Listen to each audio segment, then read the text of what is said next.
Well, my first career actually was in clinical psychology, where I had a master's degree in clinical psychology and worked in Athens, Georgia, as a director of psychology department for kids with developmental disabilities and brain injuries. And I went from there to medical school to gain more education about the pathophysiology of people with brain injuries.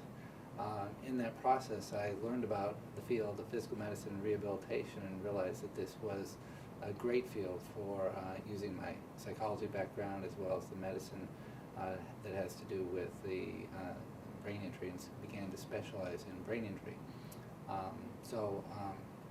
The initial thought was psychology, but physiatry ended up being what encompassed it all.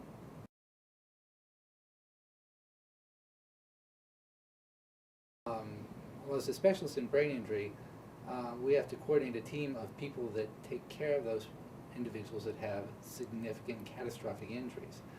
This involves both the medicine of the neurochemistry of brain injury and working with the other subspecialists within that field, neurosurgeons, neurologists, psychologists, psychiatrists, and then with a team of people who takes care of the physical needs of those people with injuries, including speech pathology that helps with language development and language acquisition, swallowing, physical therapists which help with mobility, and occupational therapists which helps with the self-care of those individuals. So that whole team is what we try to coordinate and run so that we can accelerate the healing of the brain and the functional capacity of the whole body.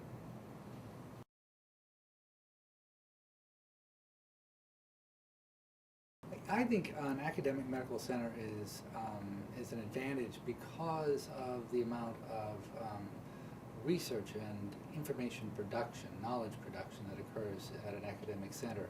What's unique in our department, and I think probably true to a great extent in many academic centers, is that we have researchers within the department who can bring to bear the fruits of their research to the bedside, and so we can develop new techniques, new medications, and apply them to the bedside years before other people are able to. So I think there's such an energy and intellectual energy for the application of that information sooner than other centers, that I think it leaves us years ahead of the application in community centers. I think you have that energy that is coming from the researching, and also I think the energy of the students and the resident physicians in training in trying to apply that information sooner. So it becomes a very fluid process from information discovery to application.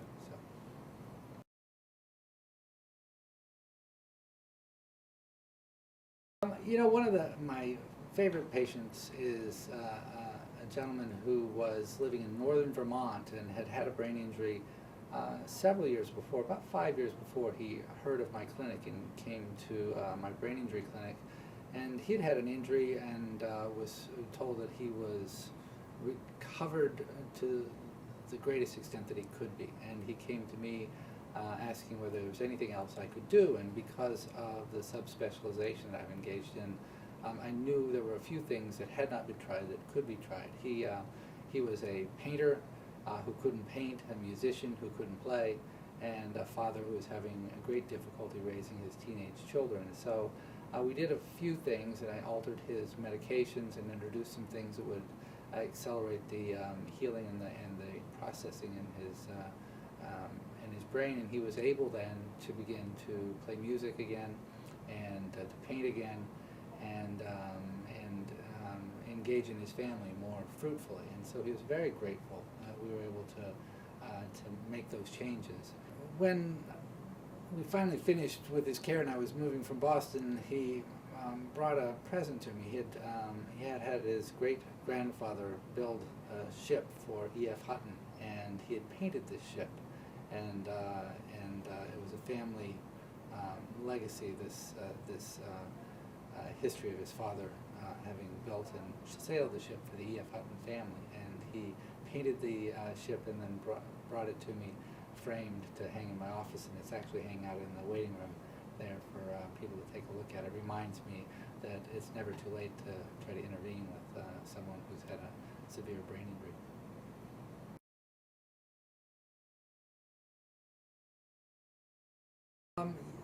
I think I was attracted to Emory and the Emory Rehabilitation Department for reasons I think patients should be attracted to Emory. I think there is a huge resource within this building of people who have been here a very long time, dedicated to the field of rehabilitation and dedicated to the healing of people who have had catastrophic injuries. Both in the inpatient and in the outpatient realm, we have skills that I think exceed anybody else's in the region. We've got a research department that has been rated in the top 10 in the country for years and years, with developing new techniques and new applications of techniques that is rather unique in this area of the world.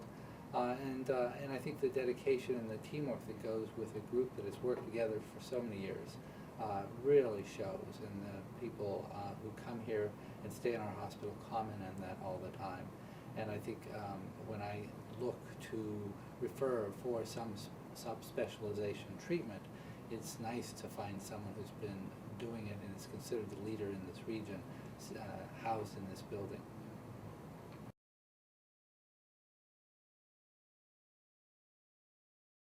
I have many interests outside of the building, but most often I like to go fishing. I moved to Atlanta not too much more than a year ago, and my question to the realtors was, where's the best fishing and the closest house to that fishing? So I live close to the Chattahoochee River and try to get out and fish frequently. When the weather's cold, it's disappointing, but I look with great anticipation to the springing of the fishing season, and I also enjoy martial arts. So I have done martial arts longer than I've done medicine, and practice with now my daughter, who is the last of my children to get her black belt, and so we go several times a week and have that as time together, and something I really enjoy.